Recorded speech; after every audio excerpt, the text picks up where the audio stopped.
Hello, and welcome back to the channel for therapists who are ready to turn their expertise into more income, more impact, and less burnout. Hi, I'm Michelle Risser, and I'm your mentor, cheerleader, and guide. Today, we'll be talking about a topic that's always on the minds of therapists and really any helping professional. It's in the title, burnout. This is my story through burnout, not just once, but several times throughout my career. I'm going to tell you what happened, how I got through it, and what it really takes, for me anyway, to be a therapist and continue to keep burnout in check. Burnout didn't happen to me overnight. It was a long, slow, sneaky process, and it can really take any of us by surprise. Even when we think we're doing everything right and taking care of ourselves and setting boundaries, burnout is cunning and it can still pop up for us. My experience with burnout started really early on in my career. It took several years and some really difficult experiences for me to really understand what was going on. My license is in social work, and my very first job was at a mental health agency working as an addictions case manager, and I loved that job. If I were independently wealthy and did not need to work for the money, I would have worked at that job for free. That's how much I loved it and looked forward to it and really enjoyed serving my clients. But unfortunately, changes at that agency made it really different, and burnout started to creep up. After my daughter was born, I came back to that same agency in a new role as a therapist. There had been a lot of changes at the agency as far as funding and expectations, and eventually, this led to us therapists being expected to see clients every hour on the hour, 8 clients a day, with a half-hour break for lunch. When I asked my supervisor when we were supposed to do our documentation and return emails, her response was a huge blow to me. She said, "Guess you better hope for no shows." Well, I had a huge problem with that. This went against everything that I believed in as a therapist. Why would we want to hope that our clients would not show up for their services with us so that we could do the administrative paperwork? That just didn't feel right to me. And I knew I couldn't stay in an environment that devalued both their therapists and their clients in that way. And honestly, I just couldn't see 8 clients a day and stay focused and healthy. No way. So, this is when I first made the move into private practice. At first, the transition into private practice felt like a dream come true. Of course, there is uncertainty anytime you're starting a new business and you're building your clientele, but I had the freedom to choose which clients I worked with, and I could set my own work hours. I could set my own limits on how many clients I saw in a day, and I was my own boss, which was awesome. And I could never go back, I don't think, to working for someone else. I always joke that I'm unbossable, and I'm sure a lot of you can relate to that. Over time, though, I started to realize that the freedom that private practice gave me brought some challenges as well. In private practice, when you're not with clients, you don't get paid. And I quickly learned that in order to meet my financial goals, I had to take on more clients than was mentally and emotionally healthy for me in a week. I also really found myself missing having coworkers. I missed the camaraderie, I missed having someone to go to lunch with. And over time, private practice started to feel like a trap. Taking on more clients seemed like the obvious solution because then I could make more income, but that only led to me being more and more exhausted and burned out. I do want to say it's not my clients. I love the work that I do with my clients. In fact, that's the thing that keeps me going when everything else is hard. But the career of being a therapist is tough. I was trading my time and energy for money, and there was constantly a push, even though I was my own boss. I felt this constant pressure to schedule more and more sessions, which was leading to more and more burnout. And what I started to realize was that this approach was not sustainable for me, my career, my overall well being, and really even for my clients, because I wasn't the best therapist I could be for them. The more clients I took on, the more drained I felt, and it became clear that this was not going to be the answer for me. And like I said before, I also really missed having coworkers, and I was starting to feel really isolated. So around this time, I took a part time job at a hospital as a medical social worker.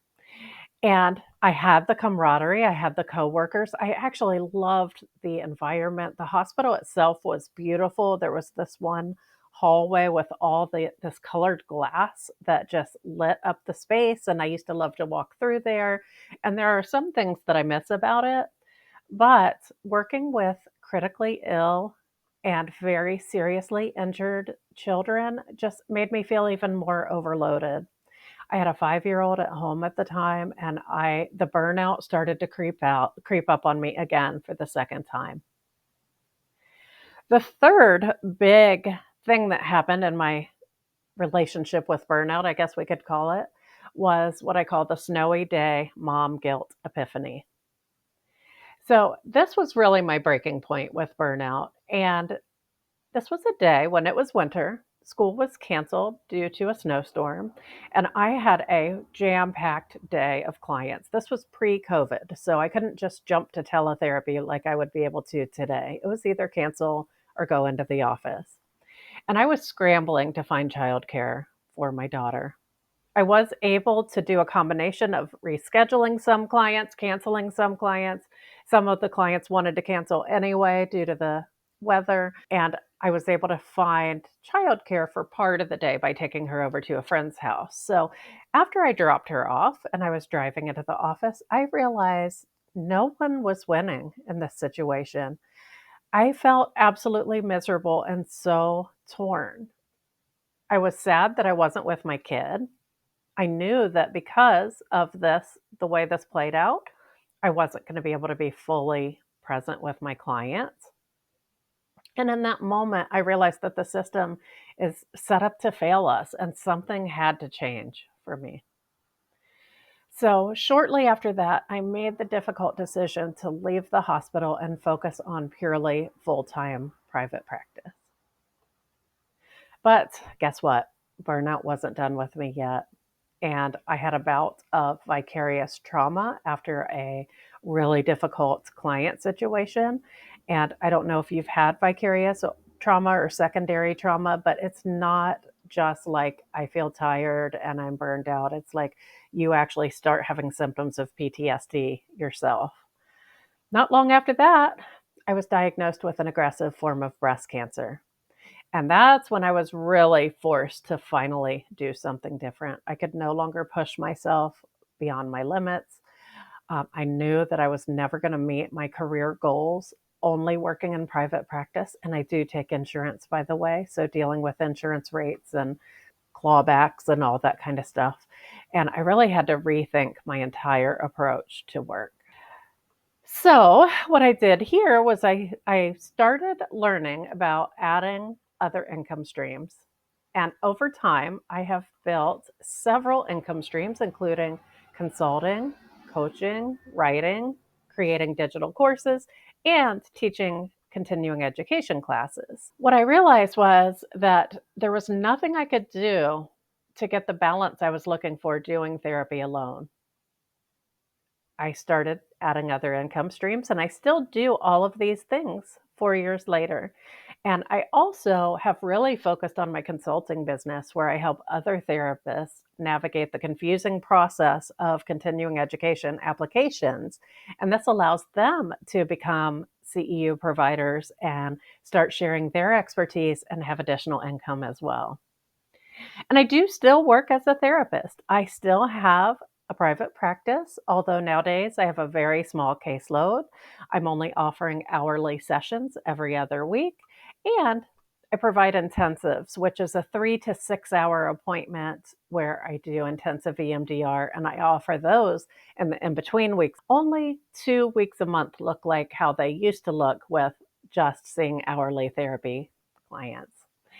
I do still have times where I feel too busy, where I feel overwhelmed. Burnout does still try to knock on the door, but overall, I do have to say I'm much closer to the balance that I've been looking for. Having multiple streams of income has made my career more sustainable, It allows me to bring in income even when I'm on vacation or even when I'm sick. I still get those notifications that I just sold a course or someone signed up for consulting or someone bought one of my CEU courses that I have on demand. It allows me to have more flexibility with my schedule, and it also allows me to really use that creative side of myself while still being able to serve others. Today, I'm really proud to say that I've created a career that supports my well being.